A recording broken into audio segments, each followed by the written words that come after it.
नमस्कार. श्री स्वामी समर्थ.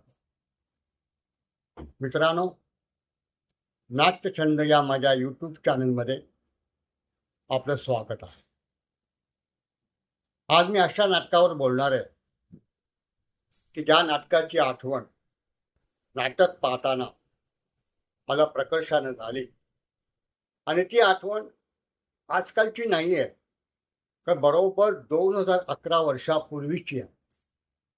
2011 साली प्रायोगिक नाटकाची वाटचाल इतकी चांगली होती की प्रत्येक महिन्याच्या 2 महिन्यात एखादं दुसरं नाटक यायचं आणि आम्ही ते पाहायचो. त्या नाटकाचं वैशिष्ट्य असं असायचं की त्यात कुठली तरी समस्या मांडलेली असायची आणि त्याच्यावर नंतर चर्चासुद्धा व्हायची आणि ते नाटक अनेक महिने रंगायचं, डोक्यात रंगायचं आणि विचार करावा लागेल. तर असंच एक नाटक काटकोन त्रिकोण. काटकोन त्रिकोण हे नाटक 2011-12च्या सुमारास महाराष्ट्र कल्चरल सेंटर पुणे यांनी सादर केलं होतं. त्यांची ती निर्मिती होती आणि त्या नाटकाचे लेखक होते डॉक्टर विवेक बेळे. त्या नाटकात डॉक्टर मोहन आगाशे, डॉक्टर विवेक बेळे आणि रसिका जोशी भूमिका करायचे आणि नाटकाचं दिग्दर्शन गिरीश जोशी यांनी केलं होतं. मला आठवतंय की त्यावेळेला नाट्य दर्पणचं पारितोषिक काटकोन त्रिकोण या नाटकास मिळालेलं होतं. त्यानंतर ते नाटक काही वर्षांनी व्यावसायिक रंगभूमीवर आलं आणि त्या नाटकात डॉक्टर मोहन आगाशे, संदेश कुलकर्णी आणि केतकी थत्ते यांनी भूमिका केल्या. नाटकाचे अनेक प्रयोग झाले. कालांतराने नाटक हे बाजूला पडले. पण आता मित्रांनो, मी बघत असाल की व्यावसायिक रंगभूमीवर जी नाटकं येतात ती नाटकं जरा विषयात ऑफबीट आहेत.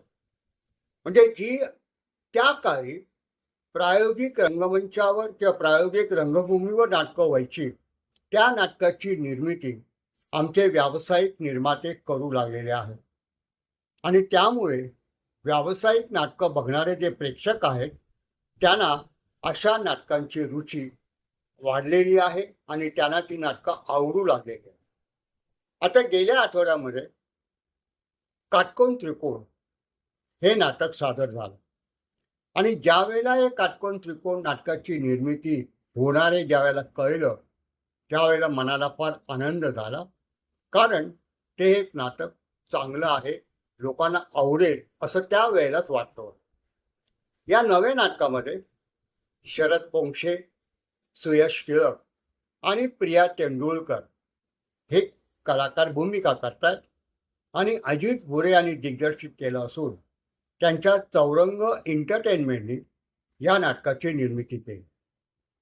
या नाटकाचा विषय म्हणजे कसा आहे की एखाद्या कौटुंबिक जिव्हाळ्याचा नाटकाचा विषय असेलही, परंतु ते नाटक वेगळ्या पायंडावर किंवा वेगळ्या हालचालीवर किंवा वेगळ्या मनोभावाने आपल्याला सादर होताना दिसतं.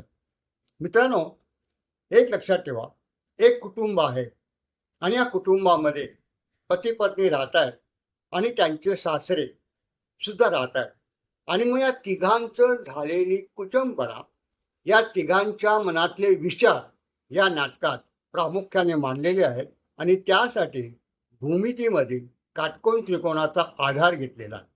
आणि ज्या वेळेला एखाद्या भूमितीचा आधार नाटककार घेतो त्यावेळेला तो प्रकर्षानं लेखनात त्याबद्दल मांडतो काटकोन त्रिकोण म्हणजे काय आणि त्या काटकोन त्रिकोणाची जी व्याख्या आहे त्याचं मूर्तिमंत उदाहरण त्या कुटुंबाला देतो.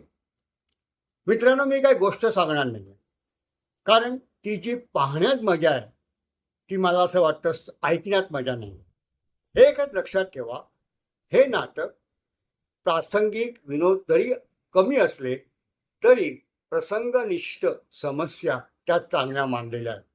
मित्रांनो, हे नाटक पाहताना मला प्रकर्षाने जाणवलं की जरी संवाद क्लिष्ट असले तरी दिग्दर्शकांनी त्याच्यावर म्हणजे संवादावर जर व्यवस्थित मेहनत घेतली असेल, व्यवस्थित त्याचा उलगडा केला असेल आणि तेही पात्रांच्या बरोबर पात्रांस्वरूप, तर ते नाटक आणि ते संवाद मनाला भिडतात. या नाटकात असंच झालं. या अजित भोरे नाटकात दिग्दर्शकानं अशा काही हालचाली कलाकारांना दिल्यात. संवाद बोलीतून त्यांनी असा जो काही अर्थ काढलाय की त्याला मला दाद द्यावीशीच वाटेल. विशेष करून डॉक्टर विवेक बेळे हे जे लेखक आहेत, त्यांची आतापर्यंतची मी नाटकं सगळी पाहिल्यानंतर मला असं जाणवलंय, ते लेखक तिरकस शैलीने प्रत्येक समस्याचा विचार करतात आणि त्याची मांडणी सुद्धा तिरकस शैलीने करतात आणि म्हणून मला त्याला दाद द्यावी लागेल. मित्रांनो, या नाटकाचं आणखी एक वैशिष्ट्य असं आहे की प्रदीप मुळे यांनी हे नेपथ्य सुंदर उभारलेलं आहे. दर्शनी भागावर पहिल्या प्रथम आपल्याला गुलाबी मरूल कलरचा काटकोन त्रिकोण दिसतो आणि त्यावरून उलगडा होतो की हे नाटक कुठल्या विषयावर असेल. आणि अजित भोरेंनी त्या काटकोन त्रिकोणाचा म्हणजे नेपथ्यात उभा काटकोन त्रिकोणाचा वापर इतका कल्पकपूर्ण केला आहे की मला असं वाटतं तेच नाटकाचं असेट असेल. मित्रांनो, दुसरी गोष्ट महत्त्वाची अशी आहे की या नाटकातले जे कलाकार, मग तो शरद पोंक्ष असो, सुयश टिळक असो की प्रिया तेंडोलकर असो, या तिघांच्या अभिनयाची भट्टी किंवा या अभिनयाची केमिस्ट्री इतकी मस्तपैकी जुळून आलेली आहे की आपण नाटक पाहताना कुठेही कंटाळत नाही. नाटकातील संवाद जरी क्लिष्ट असले तरी आपण कुठेही बोर होत नाही, कारण प्रत्येक कलाकार ते संवाद बोलताना त्याचा अर्थ काय ते समजावून मुद्राभिनय करतात आणि देहबोलीचा वापर करतात. या नाटकात शरद पोंक्षे यांनी दुहेरी भूमिका केली, म्हणजे तो आबा सुद्धा आहे आणि एक पोलीस इन्स्पेक्टर सुद्धा आहे. काय आहे, या नाटकात राहुल भक्ती हे दाम्पत्य पती पत्नी आहेत आणि आबा हे राहुल यांचे वडील आहेत. म्हणजे आबा हे भक्तीचे सासरे आणि अशी घटना घडते की त्यामुळे इन्स्पेक्टर बापट हे त्यांच्या घरात येतात आणि रहस्याचा उलगडा सुरू होतो. त्यामुळे शरद पोंक्षे या अभिनेत्याने अशी काही दुहेरी भूमिका केल्या की मला असं वाटतं की शरद, तुझ्या या भूमिका पाहिल्यानंतर मला प्रकर्षानं जाणवलं की तू नटसम्राट हे नाटक करावं, कारण त्या नटसम्राट नाटकातील अप्पा बेलवलकर तू उत्कृष्टपणे साकार करू शकशील आणि म्हणून मी तुझ्या त्या नटसम्राटची वाट पाहतो. आता इन्स्पेक्टर बापट हा वेगळा आहे, पण भूमिका शरद पोंक्षे करतोय म्हणून त्यांनी त्याचं वेगळं पण मस्तपैकी जपलेलं आहे. कसं आहे, आबा जो आहे तो आहे ज्येष्ठ एक वडील आहे, त्याच्या समस्या वेगळ्या आहेत, त्यामुळे त्याची चालताना जी लकब शरदनी घेतली आहे ती खरोखरच त्या भूमिकेला दाद देणारी आहे. त्यामुळे त्याचं काय काय वर्णन करू असं मला होऊन जातं, परंतु मी ते करणार नाहीये, कारण ते तुम्हाला बघायला पाहिजे. मित्रांनो, प्रिया तेंडोलकर ज्या तुम्ही ओळखत असाल, ठरलं तर मग या मालिकेतील ती खलनायिका. परंतु प्रिया तेंडुलकर ह्या नाटकात आपलं अस्तित्व प्रकर्षानं दाखवते, सिद्ध करते. काय आहे, प्रियाकडे अभिनयाचे अनेक गुण आहेत. तिची संवाद फेकण्याची जी शैली आहे ती पण चांगली आहे आणि यावरून ती सिद्ध होतं की बाई गं, आता मालिका न करण्यापेक्षा तू मालिका कर, त्यापेक्षा नाटकाकडे लक्ष केंद्रित कर. या नाटकातील तिची भक्ती ही भूमिका खरोखरच माझ्या मते लक्षणीय आहे, कारण तीच व्यक्तिरेखा या नाटकातील महत्वाचा भाग. तिने दाखवलेला मुद्राभिनय, तिने प्रकट केलेली अभिव्यक्ती सर्वच बाबतीत प्रिया अभिनयाचं सामर्थ्य सिद्ध करतं. सी.एस. त्याच्याबद्दल काय बोलता? हा एक गुणी अभिनेता आहे, पण त्याला हवी तशी नाटकं मिळत नाहीत. परंतु हे जे काटकोन त्रिकोण त्याला नाटक मिळालेलं आहे, त्यात त्यांनी आपली भूमिका इतकी स्पष्टपणे साकारलेली आहे की मला असं वाटतं की सुयश, तू काहीही चिंता करू नकोस. ती भूमिका पाहिल्यानंतर तुला नक्कीच अनेक निर्माते कॉन्टॅक्ट करतील. त्यामुळे राहुल हा सुद्धा या नाटकातील एक लक्षणीय व्यक्तिरेखा आहे.